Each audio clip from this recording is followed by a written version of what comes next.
kind of guy who will love you all over. And you're just the kind of girl who make love undercover. I'm just the kind of guy who will love you all over. And you're just the kind of girl who could watch me keel over.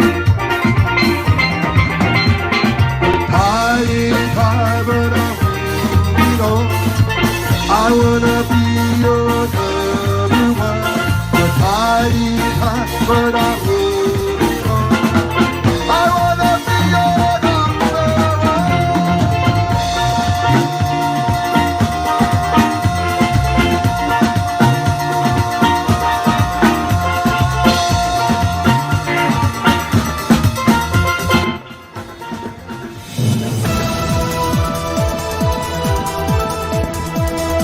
Hello everyone, I am MD and this is the fourth branch program, the place for common sense.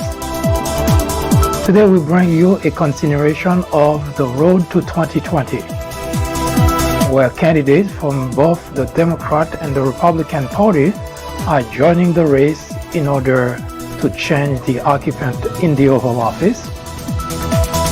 We will also take a look at another very important aspect of what is going on in the political world. The fact that Republicans do not want democracy to flourish in the country. We will take a look at to find out why. Stay with us.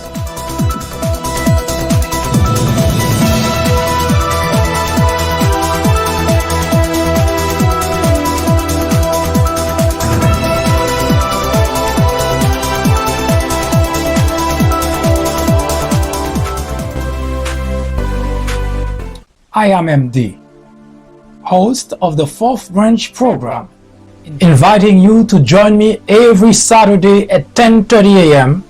and every weekday at 2 p.m. for discussions of social political issues and to dissect the meaning and the importance of current events as well as to understand topics of legislations.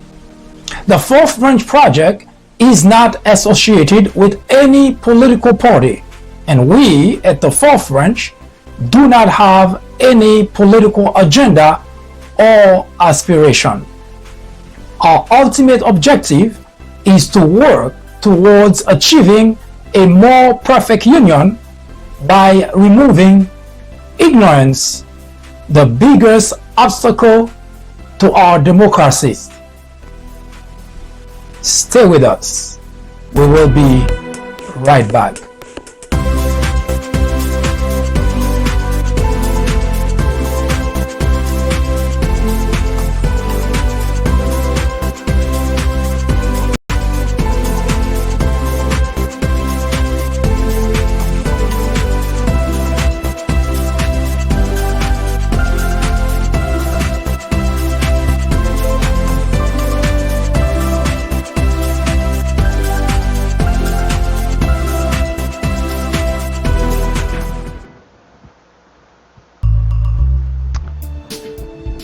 I mentioned in the beginning that Republicans do not want democracy in America. It sounds like gibberish.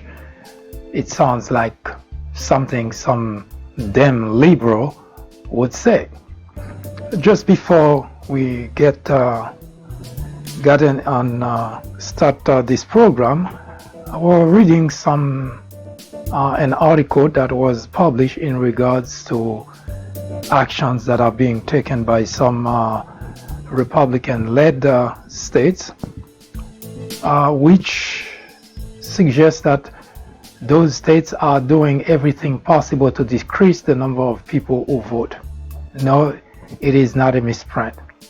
After the huge turnout in the 2018 midterm election, now a number of Republican states are trying to coming with all kind of ways to prevent such high turnout from happening. So that's where we at. Republicans, for some reason, they don't like the idea of people coming out to vote. No, I didn't make that up. It's what currently going on, court filing and action taken by governors, by mayors of Republican-led state in order to decrease the number of people who vote at election time. Now, that's not what we set out to talk about. We will, of course, address this issue because it's every time we talk about what Republicans are doing that is not beneficial to the country, that's actually against the very system of democracy we have. We always hear individuals who think that it's politics. It's just the way it is. Democrats say something, Republicans say something. else. But actions speak louder than words. Now let's take a look at the topic that we set out to talk about today. And this particular topic that I just mentioned, in terms of Republican working to discourage people from voting, which is quite the contrary of what actually happened in other democratic country. Australia is one such example I usually like to point to, because contrary to what is being done here in the United States, in Australia they would penalize people who do not vote. See the big difference? One country that's not even out there claiming that their system of democracy is better, or trying to spread their system of democracy, yet they're working very diligently to make certain that every individual who is eligible to vote. Here in the United States, and when I say Republicans, I mean exclusively Republicans. Democrats never get involved in this aspect of the problem in our country. So Republicans are always looking for a way to prevent people from voting, because they believe that the less people who vote, the better it is for Republicans. What a concept of democracy, huh?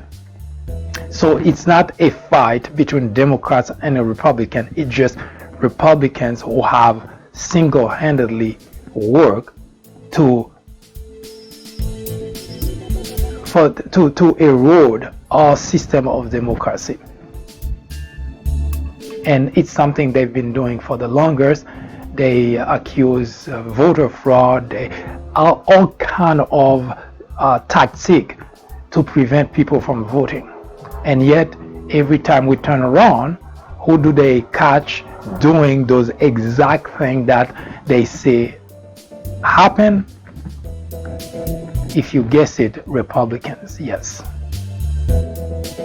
So it is really, I don't know how to put that. It is sad that you have Republican legislators, because we're not talking about constituents doing that. We're talking about legislators or elected officials. It's governors, it's mayors, it's congressmen, it's senators. Those are the people who are supposed to promote our system of democracy right here. But they are the one working diligently to actually crush our democracy. So it's not a damn liberal talking, it's telling you what is going on in the United States of America. That the very people you elected in office, the very people you trust to make the right decision in order to advance our democracy, to make it better, no, that's not what they're doing. They're using their position to make it harder, more difficult for democracy to evolve. Now let's take a look at what is going on in the campaign trail. I mentioned earlier that it looks like every time we turn around, you'll find or hear that there is another candidate, another individual who throws his hat or her hat into the ring, announcing that he or she is bidding for the presidency of the United States. Now, even when we don't hear about certain people, because there are some people, when they make the announcement, it comes to the surface, we hear about it, the news talks about it. Now the latest addition to the Democrat side is a gentleman by the name of Seth Monmouth, I think, but the first name is Seth. I'm not sure of the last name, but he just announced, I believe either yesterday or early this morning, that he too will try to become the Democrat nominee to unseat Donald Trump from the Oval Office. Now, the way that it works, we will be talking today about Tim Ryan. That's individual that is featured today for our conversation. If you've been watching this program, you know that every day we feature a candidate. We talk about the candidate political experience, we talk about the candidate's credential, and we also explain what the candidate big idea is moving forward in order to win your support, in order to win your vote. At this point, we are not debating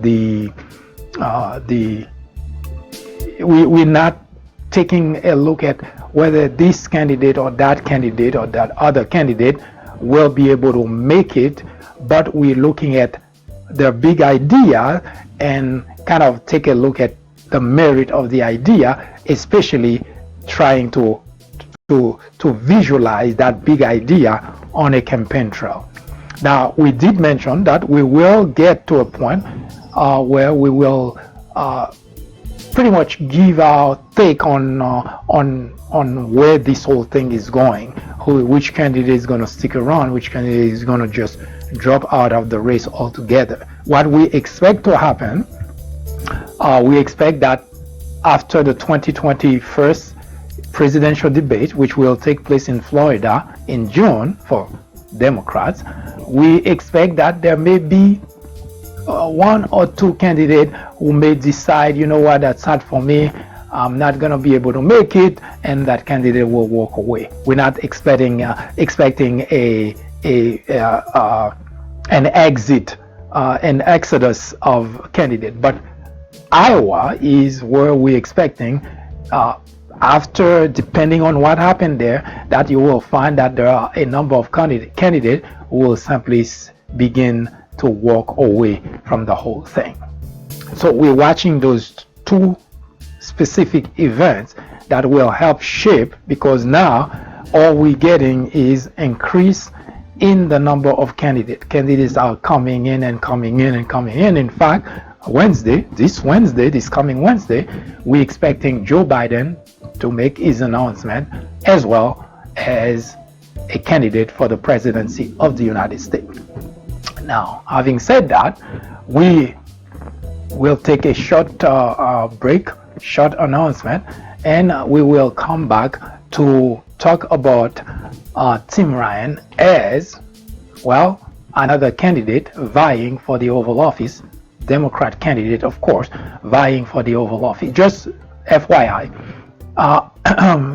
as it stands now, there are, as of March 18, 2019, this year, March 18, 2019, there were approximately 615 candidates who filed with the Federal Election Commission as candidate for the presidency of the United States. Yes, you heard correctly, 615. Of course, we don't know all the 615. They registered, obviously we can get their name, but most of those people are not people that we familiar with. Now, those candidates that we've been featuring are more or less candidates that some of them, there are a number of them who are not popular candidates, but they have some sort of a political experience and exposure that bring their name to the surface and for us to talk about them.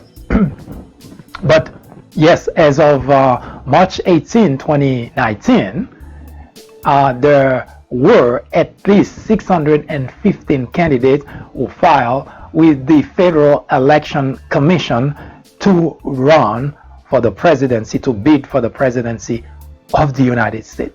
Quite a lot of people. My mother used to joke that maybe instead of having a chair in the Oval Office, maybe they should just have pews, benches, because why just one president? Why don't we just have benches of president in the Oval Office? That's a joke. Anyway, we'll come back to talk about Tim Ryan, now the featured candidate for the presidency of the United States. Stay with us. We'll be right back to talk about none other than Tim Ryan.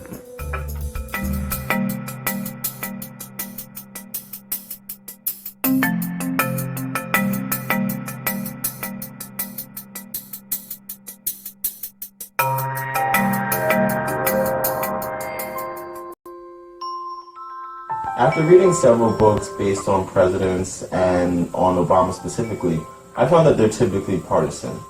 The Obama legacy targets the heart of the issue by giving credit to the president where it's due, but definitely coming down hard on Obama on his bigger failures, like his handling of the Syrian crisis. If you are in college, going to college, you are an educator, a faculty member, or someone with interest in government or politics, The Obama Legacy is definitely a book to read. My professor recommended The Obama Legacy. A friend actually recommended The Obama Legacy. I would highly recommend this book for anyone, whether for academic use or leisure reading.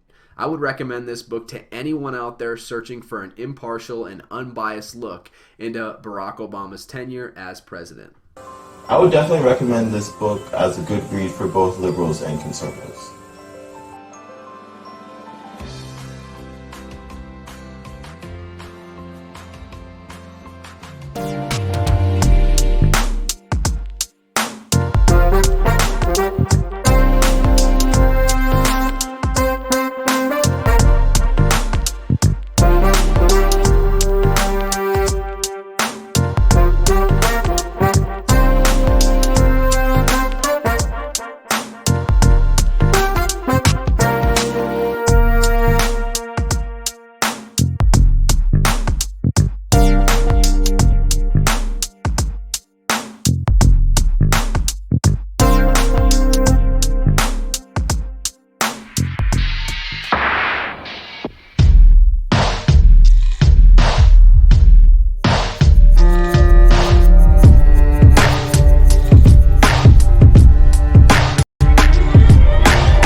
Who is Tim Ryan?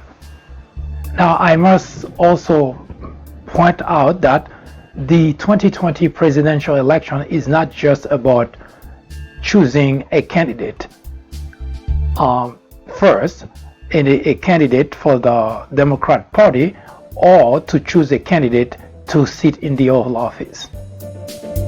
The 2020 election is also about your health care, because the decision that you make will also determine whether you have health care coverage or not. And I mentioned that not by sheer accident. As you can see, the banner behind me say Healthcare 2020. It's because your health care is also on the ballot. Your health is also on the ballot. As you hearing those candidates on the campaign trail telling you what they want to do for you, I'm referring more specifically about Donald Trump at his rally telling you that he is going to provide coverage for pre-existing condition. Now, it is a total lie, because as he's telling you that, he has a team of lawyers in front of the court as we're talking now, arguing the case not only to end Obamacare, but even if they do not succeed ending Obamacare, but at the very least, that's, by the way, that's their argument. They think that the protection for pre-existing condition is illegal. They would ask the judge to put an end to it. So while Donald Trump is telling you that he's going to protect pre-existing condition, allow you to have coverage for pre-existing condition, his lawyers are in court arguing for that to end. So watch out very much for that, because if you have any reason to feel that you either a loved one or someone you know, someone you care about, may have pre-existing condition, keep in mind that is going to be on the ballot. Now, back to Tim Ryan. Well, first, let's take a look at his political career. Tim Ryan is currently a representative for U.S. representative from Ohio. He's been in that particular position since 2003. Now, he's an interesting tidbit when he became the U.S. representative from Ohio. He represented 17th district.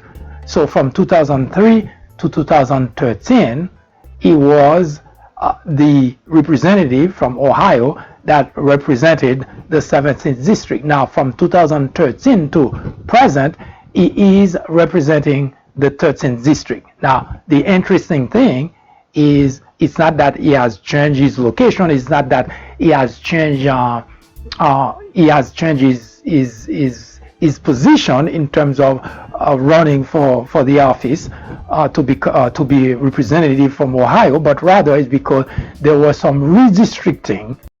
You know, when gerrymandering happened, there was some redistricting in the state, and that automatically changed the 17th district, and now it is the 13th district. Now, before Mr. Ryan was a U.S. representative, he was a member of the Ohio Senate from the 32nd district. So he was first a state senator. So he was a member of the Ohio state representing the 32nd district before he actually jumped into the national stage. So he was in that position from 2001 to 2002. Mr. Ryan is married to Andrea Zetz. He was married in 2013, the same year that he began to represent the 13th district instead of the 17th district. So quite a few things were happening in his life. They have together a child. Mr. Ryan was born in July of 1973 in a small town of Niles, Ohio.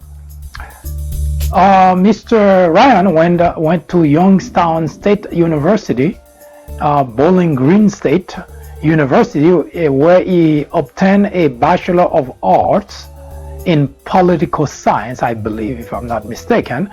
And he continued his study at the University of New Hampshire, where he obtained a Juris Doctor degree. Since we've started this talking about the candidate, the Democrat candidate, there is a common theme, it looks like, that so far I would say 90% of the candidate that we have presented to you, Democrat candidate, that we have presented to you, not only they have a bachelor degree in whatever field, but it looks like all of them went and got a Juris Doctor degree, which supplement whatever field that they have experience in or that they studied in. Now, so what is specific about Tim Ryan? Now, Tim Ryan was not always what you would call a team player. In fact, he had caused some uproar in the Democrat Party. In 2016, Ryan tried to unseat Nancy Pelosi as the party leader. So quite some commotion that Ryan really, if you recall, that even during the 2018 midterm election, Ryan was also leading the charge to get rid of Pelosi if they take over the House. before you had Alexandria Ocasio-Cortez, who was very outspoken, who actually said publicly during an interview that she would vote against Nancy Pelosi. Tim Ryan was already out there trying to beat the drum and to try to get rid of Nancy Pelosi. As I mentioned, even before the 2018 midterm election, Tim Ryan was already on record in 2016 trying to get rid of Nancy Pelosi. Well, it goes without saying that he did not succeed, and I don't know if that has, if there was some bad blood left behind. That's why in 2018 he was trying to rally support, especially from the newcomers, in order to get enough people behind him, supporting him, in the hope of unseating Nancy Pelosi. But for those of us who have been watching Nancy Pelosi, we know that she's not just a newbie. She has been in politics for quite some time, and she knows how to manage those type of uprising. And she not only she survived Tim Ryan in 2016, but in 2018, that was a time that it would have been favorable for Tim Ryan to really get the support that he needs to get rid of Nancy Pelosi. But that still didn't happen, and Nancy Pelosi not only managed to hang on to her seat as Speaker of the House, but she also managed to get the support of all those individuals, including Tim Ryan, who were trying to unseat her. Kind of an interesting dynamic. Now, Mr. Ryan, according to record from 538, voted 19.6% with Trump, meaning in all the legislation or all policies that Trump proposed. Mr. Ryan voted almost 20% of the time with Donald Trump, with his administration. Now, of course, the big question, why should you support Tim Ryan? What can Tim Ryan offer? Well, Tim Ryan did have an interview on The View, and he said he's not really a big supporter of cutting taxes. Well, of course, it's very simplistic to say that, but he did explain why, because he brought to the conversation that since 1980, Republicans have been on a campaign of cutting taxes, and yet we ought to see the success or the impact that cutting taxes, in terms of, especially for the middle class, the impact it has had on the middle class.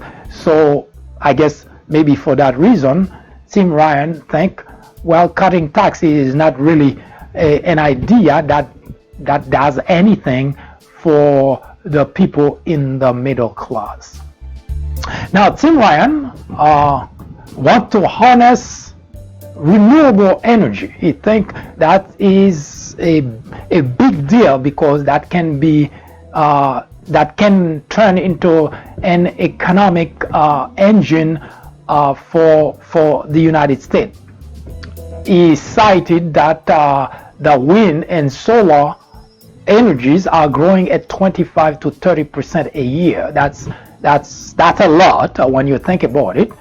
And I'm not sure if it's some sort of figures that he has collected from some reliable sources, but he mentioned that by 2030 there will be at the very least 30 million electric vehicles on the road. And Mr. Ryan wants those cars to be built right here in the United States.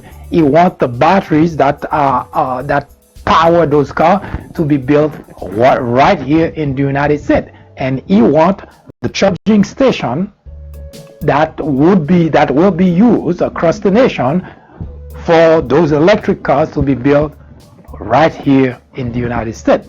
And Mr. Ryan worries that China is giving the United States a run for its money, because China seems to be going at a much faster pace than we here doing in America.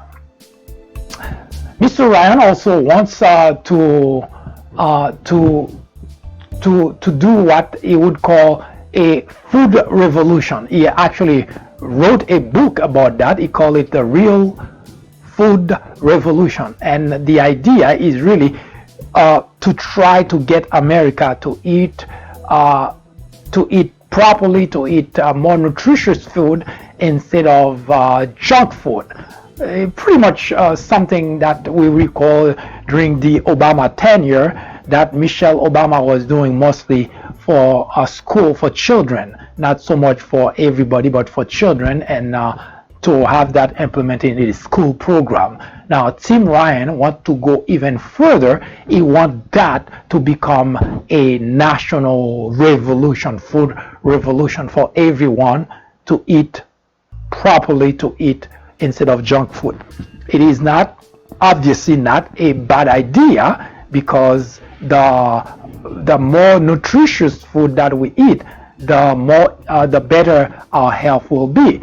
And of course, translation, the less healthcare costs would be. So it is a good idea to follow, to see where Tim Ryan is going and whether the idea will take root.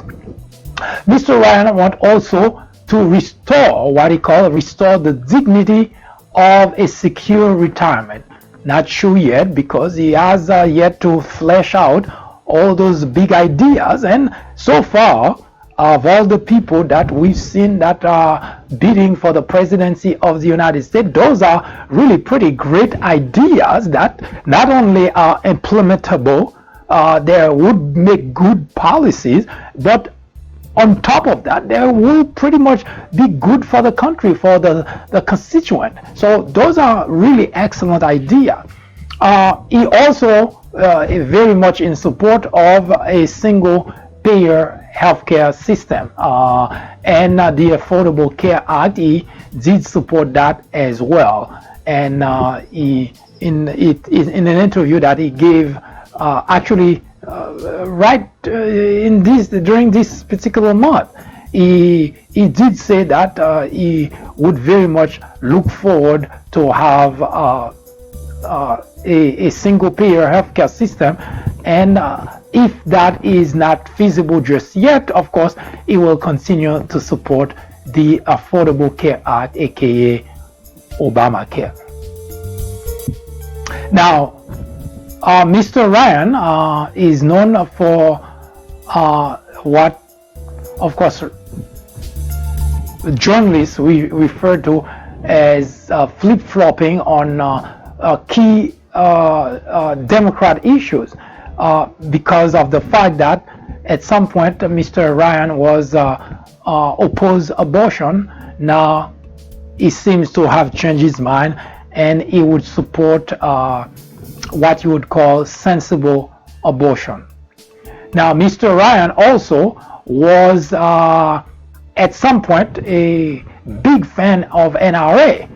In fact, he did get donation from NRA in 2017 to the tune of $20,000.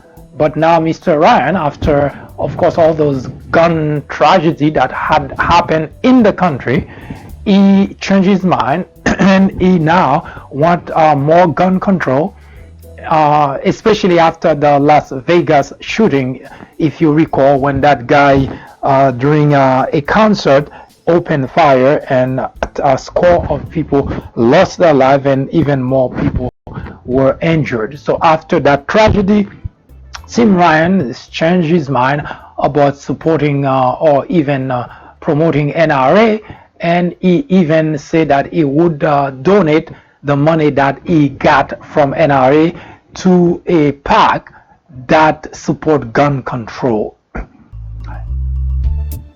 In a nutshell, this is the individual named Tim Ryan. This is what he has. And as I mentioned earlier, of all the candidates we have talked about so far, not only Tim Ryan has presented a number of great ideas, all of them actually good for the country, but he's the only one who has had so many big ideas. Now, that said, those ideas are great ideas, no doubt about it. Renewable energy, yes, that's good for the country, that's good for the world, because we've been talking about the green movement, the new Green New Deal movement, and that would fall right into that kind of policy, that kind of legislation. Agriculture, well, we are of course human being, we are living organism, which means we will depend on some form of food to survive. So instead of just eating junk food, Mr. Ryan proposed, let's eat more nutritious food, and that will help us not only be healthier, and that would prevent us from having to take many trips to the hospital. And he also wants to restore the dignity of retirement. And by that, again, as I mentioned, I'm not sure exactly the detail behind it, but Mr. Ryan wants to make certain that people who retire, they can live a more or less comfortable life instead of living in poverty. And of course, we have the healthcare system. So we're watching Tim closely. He's not a very popular guy. Of course, he made some noise, but so far we're watching, and we're not even certain that he has already raised the amount of money required by the Democrat Party in order for him to participate in the debate, which will take place in Florida. So we're watching him very closely, and remember, he is from Ohio, so that's not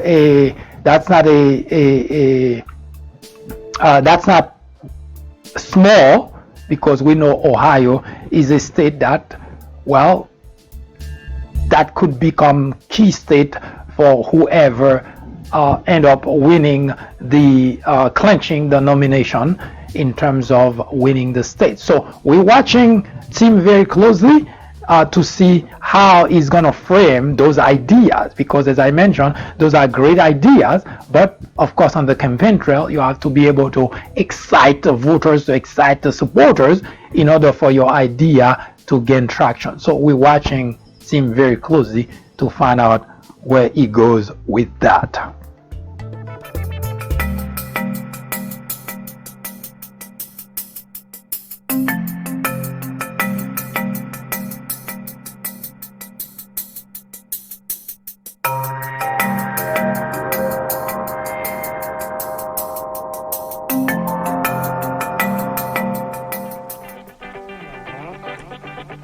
Donald Trump is wrong to call the media the enemy of the people. Throughout history, dictators, authoritarians have always tried to delegitimize the media in order to get away with corruption, scandal, and yes, even abuse. Adolf Hitler did exactly the same thing in 1933, accusing the media of fabrication. Journalists are not in the business of fairness. Our only business is to be objective. It is our duty to hold Trump and every administration accountable. Today, it is urgent. It is necessary. It is critical of our very freedom. It depends on it.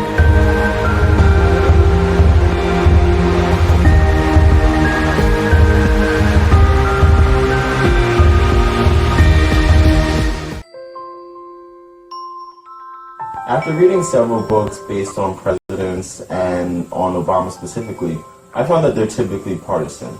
The Obama legacy targets the heart of the issue by giving credit to the president where it's due, but definitely coming down hard on Obama on his bigger failures, like his handling of the Syrian crisis. If you are in college, going to college, you are an educator, a faculty member, or someone with interest in government or politics, the Obama Legacy is definitely a book to read. My professor recommended The Obama Legacy. A friend actually recommended The Obama Legacy. I would highly recommend this book for anyone, whether for academic use or leisure reading. I would recommend this book to anyone out there searching for an impartial and unbiased look into Barack Obama's tenure as president. I would definitely recommend this book as a good read for both liberals and conservatives.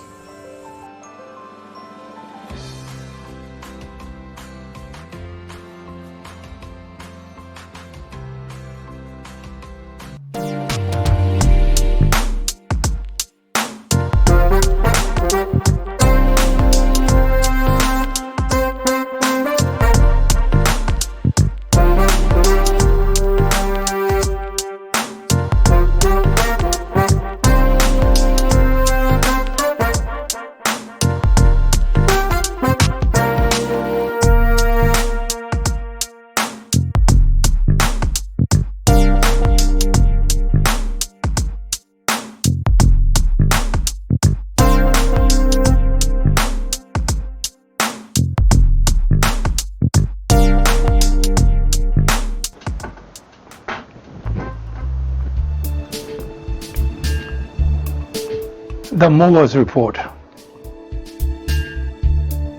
There are many people who believe that the Mueller's report actually created more problems than it solved. For almost 2 years, it started in May of 2017.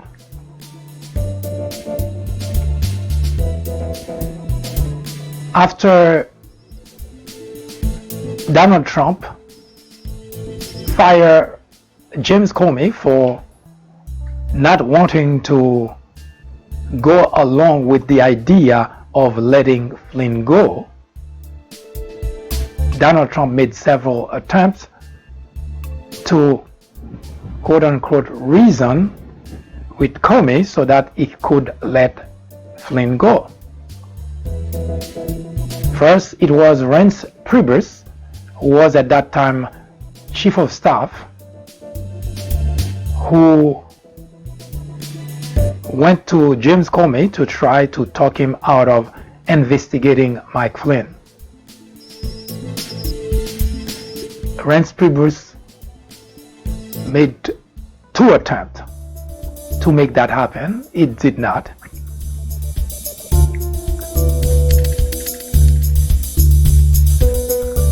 Donald Trump invited Comey to the Oval Office and hoping that a face-to-face conversation with Comey would get the message through.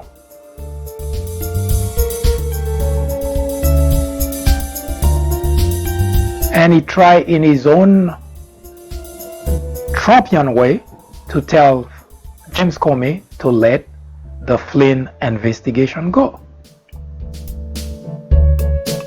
Of course, Comey did not, because as FBI agent, your job is not to do the bidding of the President of the United States. Your job is to watch for the national security of the nation. And of course, if Donald Trump were a president who is concerned about national security, then that job would have been very important to him, that we have people, we have an institution which job is to provide him with information so that he can make decision to protect the nation. But we know that's not the case. So Donald Trump did place after the White House Oval Office meeting. Since nothing happened, Donald Trump made a call to James Comey in order to assess whether Comey was going to heed his request. Comey did not. So Donald Trump fired James Comey. Now, a lot of Republicans, as I already pointed out to you, Republicans are not concerned about our system of democracy. They're not concerned about the security of the nation. Of course, they tell you otherwise because they figure that most constituents are either naive, ignorant, or gullible, and some simply don't care either. Those are the groups that today comprise the Republican Party. As such, the Republican legislators take advantage of that. This is not me saying that. The Republican Party, before Donald Trump, has been doing a lot of damage to the nation, to our institution, to our system of democracy. Now, the reason that we're talking about it today is because Donald Trump has exacerbated the situation, but it is not anything new. We can go as far back as you would like us to go. In fact, you don't even have to ask us. We, in our expose about how the Republican Party has, for whatever reason, worked continuously, systematically against the benefit of the country, against the benefit to the detriment of the constituent. We actually been looking as far back as a century, 100 years.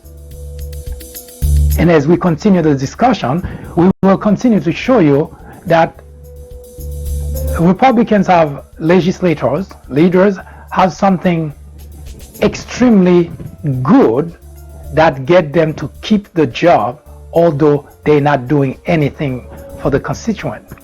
They are very good at messaging. If you hear a Republican come out and say something that is false, blatantly false, wrong, bad, now you would think a political party that has the country as the priority would correct that Republican and would say the right thing, would do the right thing, would correct whatever he said. No. You find the whole Republican Party saying the same thing, behaving the same way, supporting the same falsehood, which makes it now a political party issue. Now, why do we, personally, I would not care, because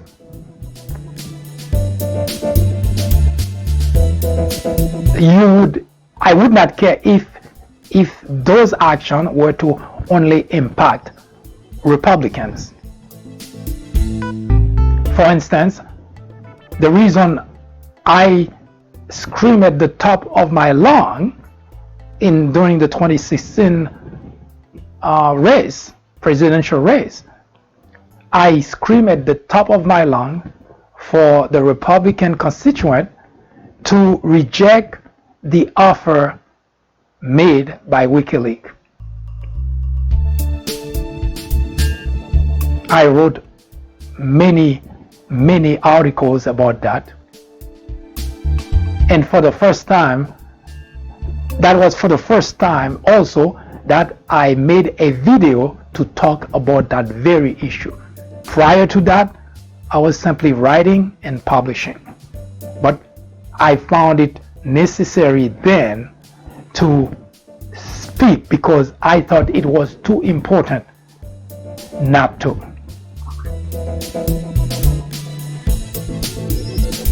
And the reason is because before we get, remember it was 2016 election, there was no Robert Mueller, there was no investigation that we knew of, although we learned later on that the FBI was still looking into Carter Page. But as far as we, the public, we had no idea there was investigation, so of course we could not talk about Robert Mueller either. And yet I could easily see the writing on the wall that to have a foreign entity, whether it's Russia or WikiLeaks, come and interfere in our election system. To me, that was a no-no, and no matter who it would benefit, we as a nation should reject that, or should have rejected that.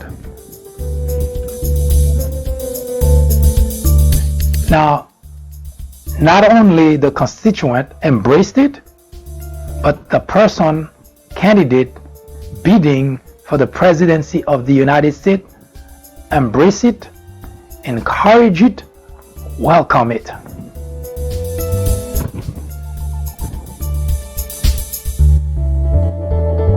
So,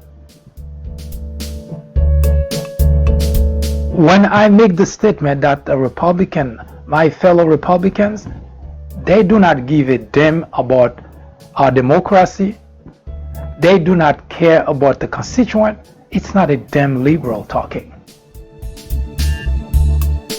I mentioned before, and I make it a point to repeat it every time that I'm talking about those issues because it's important. I was the first individual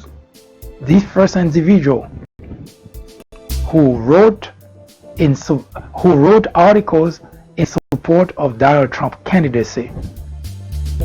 I also wrote defending him against all the people, all the candidates who were ganging up on him. So no, I'm not a damn liberal. I happen to be an individual who have great common sense, who could see the writing on the wall, and someone who is very patriotic, because the country has priority for me over a political party. No matter what an individual would offer, whatever it is, it cannot be traded for the loyalty to our country. At least I cannot do that. I would never do that.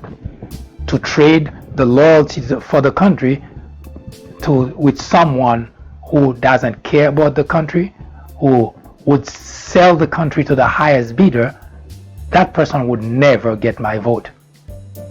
Because one, I have common sense.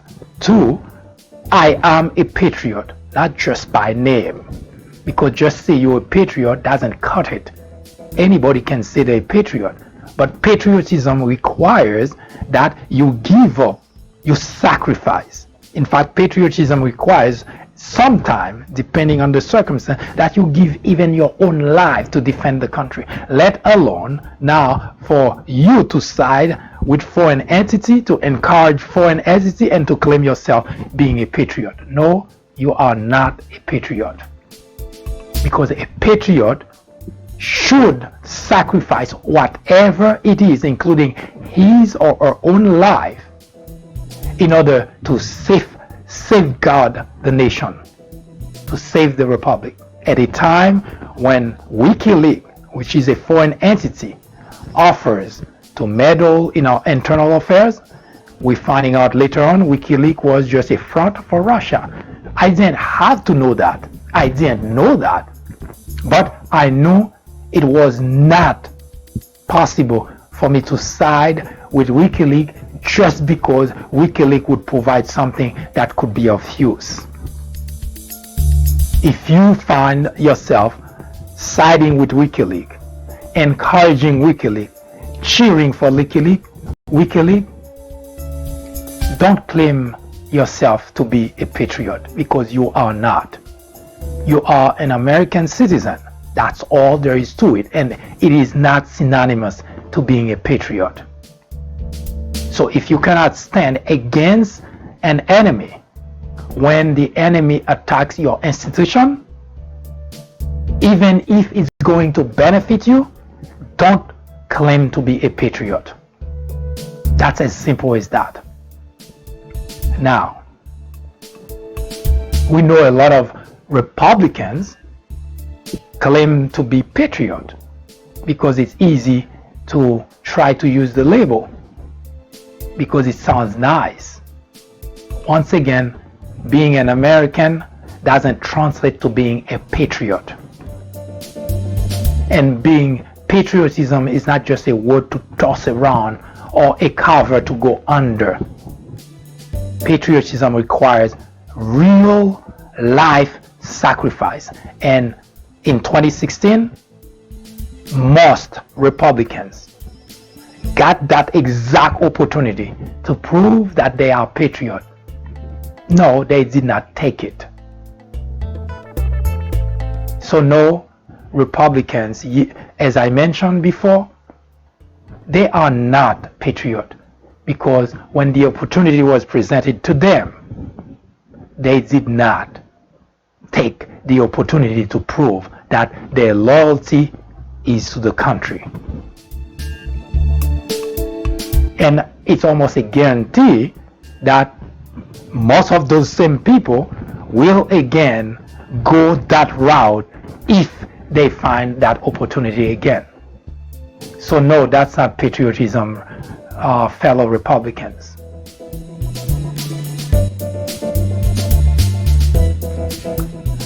Now, what makes the situation worse is not even the fact that the constituents are so naive, so gullible, but it's because we have people we call leaders, we have people we call legislators who are actually leading those individuals on the wrong path, who are telling them the wrong thing, who are lying to them, who are deceiving them, because it benefits those legislators. Because we can rest assured it's not because they don't know any better. You cannot take any legislator, people whose job is to legislate, to debate very difficult topic, very difficult issues. We cannot conceive in our mind that those people would not know any better. We find that impossible. But because it benefits them, so they continue to say it, because it helps them to keep those constituents who want to hear exactly those kind of things.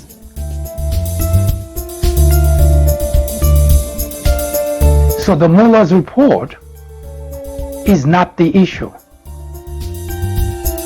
We know that the President of the United States has done a lot of bad things.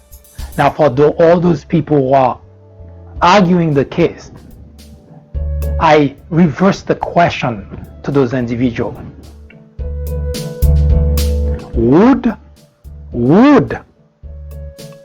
you consider what that individual in the Oval Office has done a model for future president to do? Would you be okay with that? Would you be okay for the next president to debase the presidency, the importance of the presidency? Would you be okay with that? Would you be okay for the next president to use the presidency of the United States to enrich himself or herself? Cut deal with foreign government, how no matter what it does to the country? Would you be okay with that? Would you be okay with the President of the United States signing policies that benefits him personally instead of working for and passing legislation that benefit the country? Would you also be okay with that? Would you be okay for the next president of the United States to continue to do things that clearly diminish the importance of the United States on the world stage? Would you be okay with that? The Mueller's report is not the problem. We've witnessed firsthand the President of the United States praising a foreign enemy on the world stage, all the while bashing our institution, the very institution that protects our nation. We don't need Mueller to come to the conclusion that we do not have a president which represents the interests of our country. We do not need Mueller's report to tell us that. We do not need Mueller's report to tell us that Donald Trump has collaborated, and that's something I've been saying all along, actually since 2017. Before Mueller was even appointed, I wrote about those things. We don't need Mueller's report to tell us that the United States of America has been for sale. We don't need a Mueller's report to tell us that Donald Trump does not have the interest of the United States. We don't need a Mueller's report to tell us Donald Trump uses the presidency of the United States for his own personal agenda. We don't need a Mueller's report for that. But what is troubling is to see that individuals called leaders, they all doing what is detrimental to the country, what is detrimental to the nation. That's including William Barr, an attorney general who is supposed to defend the rule of law, to defend the Constitution of the United States, and to represent the United States of America. But instead, he got the job to become Donald Trump's personal attorney. Now, for the Republican, that's great, that's fine, because they couldn't care less what happened to the country. As I mentioned, the idea of Republican being patriot is just that, an idea. But they don't care what happened to the United States of America. They don't care if the presidency, the importance of the presidency has been diminished. They don't care that Donald Trump uses the presidency to further his own personal agenda. They don't care that Donald Trump is unfit to be president. They just do not care. So even if Mueller was to come up with a report that clearly say that Donald Trump has done this, that, and the other, people should not get in their mind that all of a sudden the Republicans would have done the right thing. No, they wouldn't. Robert Mueller provided a report. Now, while everyone was expecting Robert Mueller to say categorically, we want to do this, that, and the other, what Robert Mueller has done is providing a report and knowing that we have a system of government which will take care of the problem. And that should be really a very simple equation. As a special counsel, Robert Mueller's hands were tied. He could not indict the president because the Department of Justice already has a rule set up for that. So Robert Mueller had no choice but to provide a report in order to let our system of government working out the detail. We have three equal branches of our government. When the executive branch runs amok, it is the legislative branch. That's the legislative branch job to redress the problem. And what Robert Mueller has done is provide the legislative branch the information to work and redress the problem, because we have an executive branch that's running amok. Now, as I just showed you at the top of this program, that Republican elected officials, Republican legislators are working to prevent people from voting, not the other way around. So yes, no matter where you look, no matter what you look, you will find that the Republican leaders, your Republican legislators, elected officials, governors, mayors, city councilors, they all working aggressively to make certain that our system of democracy doesn't work, because all their activities gear towards preventing democracy from flourishing. Now, they are very good at messaging. If only Democrats had this type of collaboration, could synchronize as well as Republicans have, the whole country would have been Democrat, because they would have realized that everything that, at least most everything that Democrats have been doing, not only they tell you exactly what that is, they don't have to lie to you, they don't have to deceive you. And that's a big difference.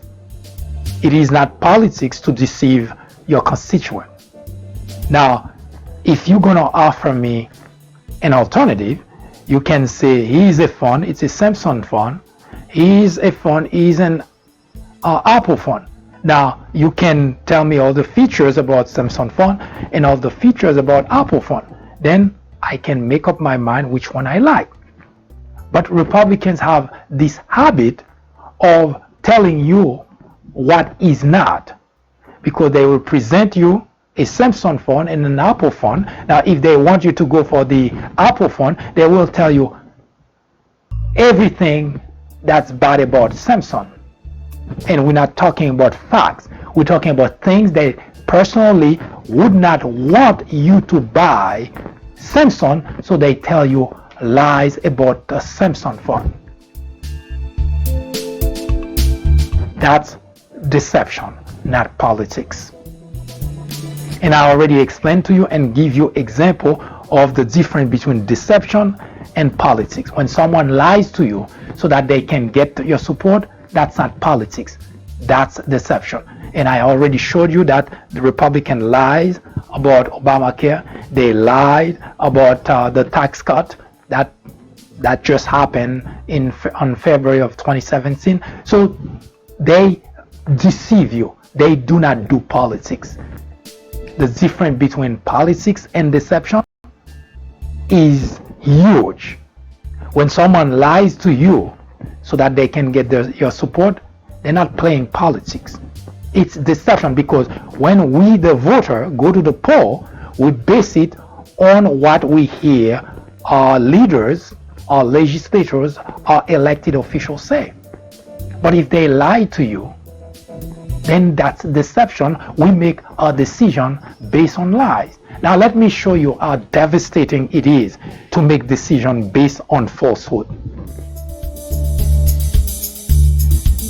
If you're flying a plane and the tool control gave you wrong information, what do you think would happen?